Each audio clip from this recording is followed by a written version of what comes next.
नमस्कार, मी पूजा. मंडळी, झपाट्यानं बदलणाऱ्या काळात आपणही बदलत आहोत. आपली विचारसरणी, जीवनशैली आणि जगण्याची पद्धतही बदलत आहे. आता आपण वर्क लाईफचा समतोल राखून हेल्दी लाईफस्टाईल अंगीकारण्याची कला शिकत आहोत. त्याचप्रमाणे आता आपल्या ओरल हेल्थलाही तेवढंच महत्त्व देण्याची वेळ आली आहे. या उद्देशानं 2023 मधील वर्ल्ड ओरल डेच्या विशेष प्रसंगी सेन्सोडाईन आणि TV9 नेटवर्कनं एकत्रितपणे ओरल हेल्थ अवेअरनेस कॅम्पेनची सुरुवात केली. 2025 मध्ये पुन्हा एकदा या कॅम्पेनला पुढे नेत सेन्सोडाईन आणि TV9 नेटवर्क म्हणत आहे, टेक द फर्स्ट स्टेप. कारण तुमचं पहिलं पाऊल, एक छोटासा बदल तुमची ओरल हेल्थ सुधारू शकतो. आपण आपली ओरल हेल्थ कशी चांगली करू शकतो, या प्रश्नांची उत्तरं द्यायला आपल्यासोबत काही नामचीन डॉक्टर्स आहेत. सुरुवातीला मी तुम्हाला त्यांची ओळख करून देते. आपल्यासोबत आहेत डॉक्टर प्रदीप जोशी. नमस्कार. डॉक्टर प्रदीप जोशी यांचं BDS पर्यंतचं शिक्षण मुंबईतल्या नायर डेंटल कॉलेजमधून झालेलं आहे. त्यांना या क्षेत्रात 44 वर्षाचा अनुभव आहे. त्याचबरोबर आपल्यासोबत आहेत डॉक्टर हर्ष शहा. नमस्कार. डॉक्टर हर्ष शहा हे MDS रूट कॅनल स्पेशालिस्ट आहेत आणि मीरा रोड येथील crowns and roots dental solution येथे कॉस्मॅटिक डेंटिस्ट आहेत. तसंच ते स्पेनमधील जोमेवन येथील युनिव्हर्सिटीमध्ये फॅकल्टी मेंबर सुद्धा आहेत. त्यांना या क्षेत्रात 15 वर्षाहून अधिकचा अनुभव सुद्धा आहे. आपल्यासोबत आहेत डॉक्टर अब्राहम इसहाक. नमस्कार. डॉक्टर अब्राहम इसहाक यांनी BDS पर्यंतचं शिक्षण पूर्ण केलंय आणि 2000 मध्ये स्वतःची प्रॅक्टिस सुद्धा सुरू केलेली आहे. त्यांना 25 वर्षाचा क्लिनिकल अनुभव आहे. त्यांना 2019 मध्ये डॉक्टर APJ अब्दुल कलाम राष्ट्रीय पुरस्कार सुद्धा मिळालेला आहे. ते गेल्या 15 वर्षापासून महाराष्ट्र पोलिसांमध्ये मानद दंत शल्य चिकित्सक म्हणून काम पाहत आहेत. तर चला आता आपल्या ओरल हेल्थला ओव्हरऑल हेल्थचा एक भाग बनवण्यासाठी आपलं पहिलं पाऊल उचलूया. Be sensitive to oral health and take the first step. लगेचच आपल्या आजच्या चर्चेला सुरुवात करूया. सर, सगळ्यात पहिला डॉक्टर जोशी यांना मी प्रश्न विचारते. सगळ्यात पहिला प्रश्न आणि अत्यंत महत्त्वाचा प्रश्न, आत्मविश्वास आणि एकूणच सगळं चांगलं राखण्यात ओरल हेल्थची भूमिका खरंच महत्त्वाची असते का? काय सांगता येईल? अतिशय महत्त्वाची असते. आता आपण जर पाहिलं, लोकांचे जेव्हा पुढचे दात थोडे किडले असतात किंवा तोंडाला दुर्गंधी येत असते, तेव्हा ते बोलताना किंवा असं कॉन्फिडेंटली बोलत नाहीत. हसताना वगैरे ओठ असे हे करून हसतात आणि ते फारच विचित्र दिसतं. दुसरं, जर तोंडाला दुर्गंधी येत असेल तर तुम्ही लोकांच्यामध्ये मिक्सअप होऊ शकत नाही. तर त्याला अतिशय प्रायमरी महत्त्व आहे. तर ते चांगलं राखणं अतिशय गरजेचं आहे. नक्कीच. मला पुढचा प्रश्न विचारायचा आहे डॉक्टर शहा यांना. डॉक्टर शहा, काय सांगू शकता, भारतामध्ये ओरल हेल्थला प्राधान्य न देण्याची एक सामान्य प्रवृत्ती आहे. म्हणजे आधी आपण काय करतो, होम रेमेडीज करत बसतो. दात दुखला आपला किंवा त्याबद्दलचा त्रास झाला तर आपण घरगुती उपाय आपण करतो आणि नंतर आपण डेंटिस्टकडे जातो. तुम्हाला काय वाटतं, आधी डेंटिस्टकडे जायला पाहिजे की होम रेमेडीज करत बसलं पाहिजे, बरं झालं पाहिजे आणि मग डेंटिस्टकडे गेलं पाहिजे? काय सांगा?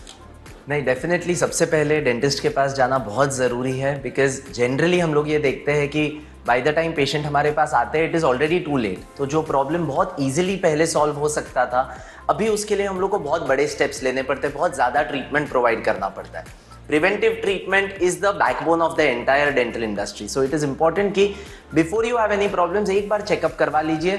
We'll be sure कि कभी कोई बड़ा इश्यू नहीं आएगा उसके बाद. नक्कीच. डॉक्टर शहा यांनी ज्याप्रमाणे सांगितलं, तर डॉक्टर अब्राहम यांना मी विचारते की जसं ते म्हणाले की लवकरात लवकर तुम्ही डेंटिस्टकडे जा आणि त्याचा उपचार घ्या, लवकर तुम्ही या सगळ्यातनं बाहेर पडू शकता. तर सगळ्यात महत्त्वाचं, जसं आपण हा आजचा कार्यक्रम करतोय, तर तंत्रज्ञान आणि डिजिटल प्लॅटफॉर्मचा वापर करून आपल्याला आता खरं तर प्रेक्षकांपर्यंत पोहोचायचं आहे. आपल्याला हे सगळं प्रेक्षकांपर्यंत पोहोचवायचं आहे. तुम्हाला काय वाटतंय, तुम्हाला काय सांगायचं या कार्यक्रमाच्या माध्यमातून? लोकांनी लवकरात लवकर डेंटिस्टकडे का या?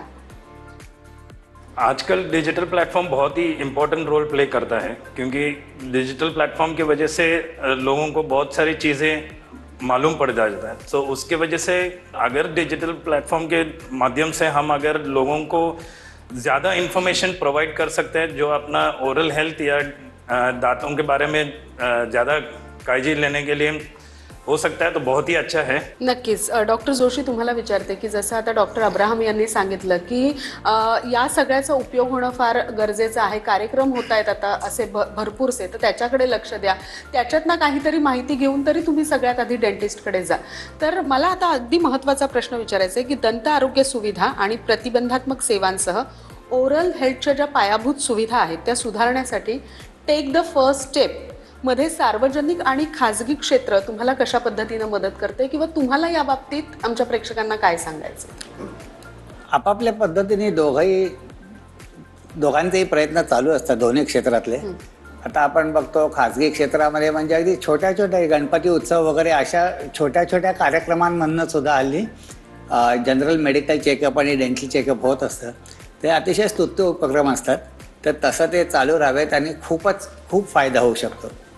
इतक्या वर्षाच्या अनुभवामध्ये मला ते बरे अनुभव आलेला आहे की लोक अशा कॅम्प्समध्ये जाऊन मग डेंटिस्टकडे जातात की जेव्हा त्यांना नीट समजावून सांगितलं जातं की तुम्ही लगेच तज्ज्ञाकडे जाऊन ह्याच्यावर उपचार घेणं किती महत्त्वाचं आहे.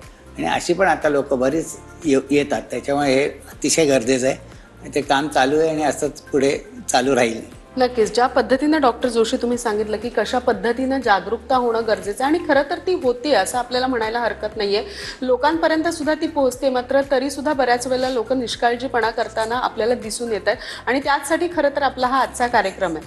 तर आता तुम्हाला तिघांना मला हा प्रश्न विचारायचा आहे. सगळ्यात आधी डॉक्टर जोशी याचं उत्तर देतील की ओरल हेल्थची काळजी घेण्यासाठी लोकांनी कोणती पावलं उचलली पाहिजे किंवा कोणती पावलं उचलू शकतात, या बाबतीत काय सांगू शकता? पहिली गोष्ट म्हणजे आपल्याला लहानपणापासून प्रत्येक भारतीय घरात जे सांगितलं जातं की उठल्यावर आधी तोंड धु.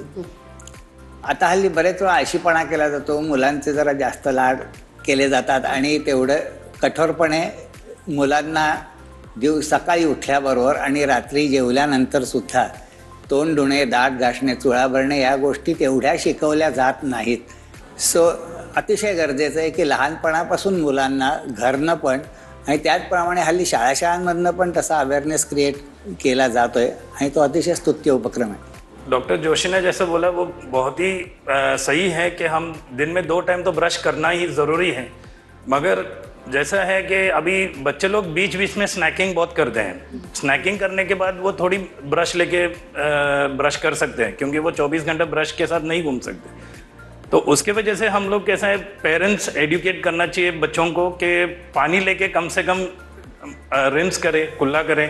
तो और वो कम से कम अगर उधर स्पिटिंग अलाउड नहीं है तो वो सोलो भी कर सकते हैं.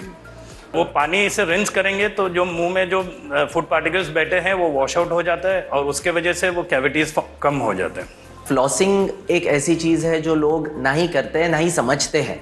अपने यहाँ पे अनफॉर्चुनेटली ना ही कभी अपने पेरेंट्स ने अपने को बताया है, ना ही हम अपने बच्चों को ये सिखा पा रहे हैं.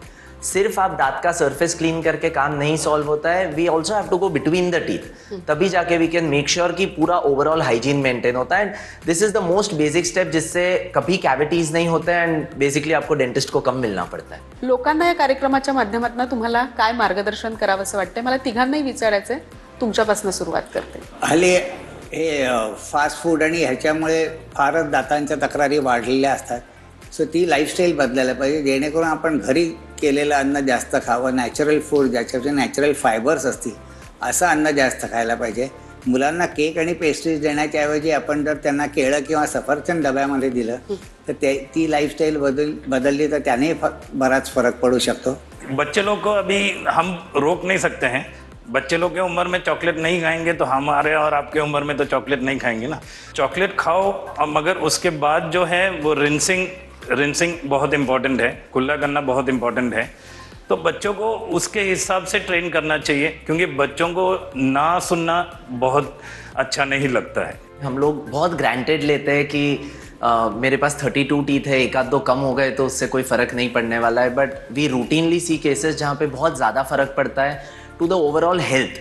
तो ये चीज़ को अवॉइड करने के लिए हर एक दांत का उतना ही ध्यान रखना है. फ्रीक्वेंट स्नैकिंग अवॉइड करना है और जितना नेचुरल फूड हो सके उतना खाओ. प्रोसेस्ड फूड से डेफिनेटली कैविटीज़ बहुत ज़्यादा होते हैं. एंड ओरल हाइजीन मेंटेन करने के लिए like we said regular brushing, rinsing, flossing etcetera, उससे डेफिनेटली आपका health, overall health and oral health दोनों बहुत ही हेल्दी रहता है. नक्कीच. Doctor Joshi, doctor Shahan, doctor Abraham, तुम्ही तिघही इथे आलात आणि दातांची काळजी नेमकी कशी घेतली गेली पाहिजे किंवा 2 वेळेला ब्रश का केला गेला पाहिजे, होम रेमेडीज न करता लवकरात लवकर डेंटिस्टकडे का गेलं पाहिजे, या सगळ्या प्रश्नांची उत्तरं खूप छान दिली. त्याबद्दल आपले मनपूर्वक आभार. नमस्कार. नमस्कार. नमस्कार. आज तुम्हाला ओरल हेल्थ सुधारण्यासाठी अनेक महत्त्वाच्या टिप्स मिळाल्या असतील. मला आशा आहे की तुम्ही या सूचनांचा अवलंब करून तुमच्या ओरल हेल्थची पूर्ण काळजी घ्याल. तर चला आजच्या या वर्ल्ड ओरल हेल्थ डेच्या प्रसंगी ओरल हेल्थला ओव्हरऑल हेल्थचा एक भाग बनवण्यासाठी आपलं पहिलं पाऊल उचलूया. सेन्सोडाईन आणि TV9 नेटवर्क म्हणत आहे, be sensitive to oral health and take the first step.